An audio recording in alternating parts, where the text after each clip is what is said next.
সাবেক সমন্বয়কদের নিয়ে নতুন ছাত্র সংগঠন বাংলাদেশ গণতান্ত্রিক ছাত্র সংসদের আত্মপ্রকাশ ঘটেছে। বিকেলে মধুর ক্যান্টিনে নানা নাটকের মধ্যেই যাত্রা শুরু করে সংগঠনটি।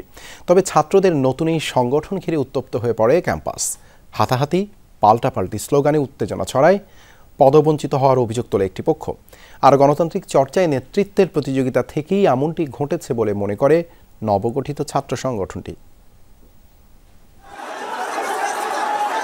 রণক্ষেত্র ঢাকা বিশ্ববিদ্যালয়ের মধুর ক্যান্টিন। এমন হাতাহাতি আর সংঘর্ষ আগে দেখেনি ক্যাম্পাস, যেখানে পক্ষ দুটো, ঢাকা বিশ্ববিদ্যালয় ও বেসরকারি বিশ্ববিদ্যালয়।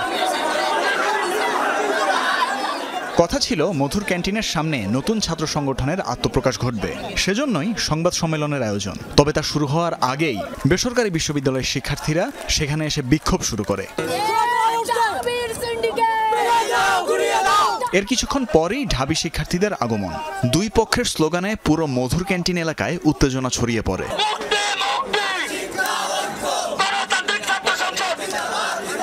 আচমকা হট্টগোল আর হাতাহাতির সূত্রপাত। মুহূর্তেই রণক্ষেত্র পুরো এলাকা। প্রচণ্ড বিশৃঙ্খলায় সংবাদ সম্মেলনে ঘটে ব্যাঘাত।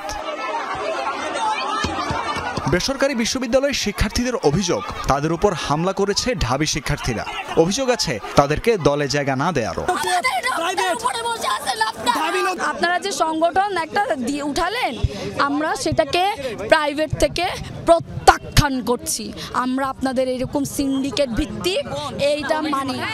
ঢাকা বিশ্ববিদ্যালয়ের ছাত্ররা প্রাইভেট বিশ্ববিদ্যালয়ের মেয়েদের উপরে গায়ে হাত তোলার আগে তাদের বুক কি একটুও কাঁপে নাই? যখন তারা গাট্টি গুস্কা নিয়ে বাড়িতে চলে গেছিল, এই মেয়েরাই আমরাই রাজপথে নেমেছি তাদের জন্য। আমি রিফাত রাশিদের পক্ষ নিয়ে, রিফাত রাশিদকে মাইনাস যেন না করা হয় সেই পক্ষ নিয়ে কিন্তু আমি এখানে টেবিল সাজাইছি। ঢাবি শিক্ষার্থীদের অভিযোগ, পুরো ব্যাপারটি পূর্ব পরিকল্পিত।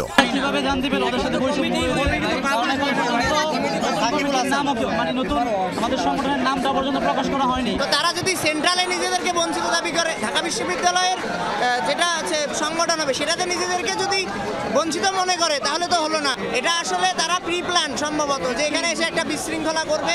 তবে এত বিশৃঙ্খলার মাঝেও আত্মপ্রকাশ ঘটে সংগঠনের।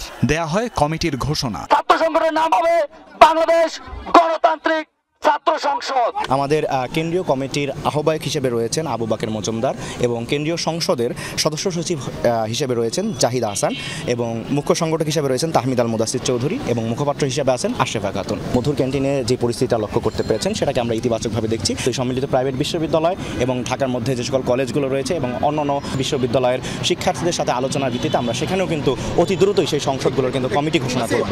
দুপক্ষের হাতাহাতিকে সংঘর্ষ নয়, বরং গণতান্ত্রিক চর্চার বহিঃপ্রকাশ হিসেবে দেখছে নবগঠিত এই সংগঠনটি। তানভীর মৌসুম, যমুনা নিউজ, ঢাকা।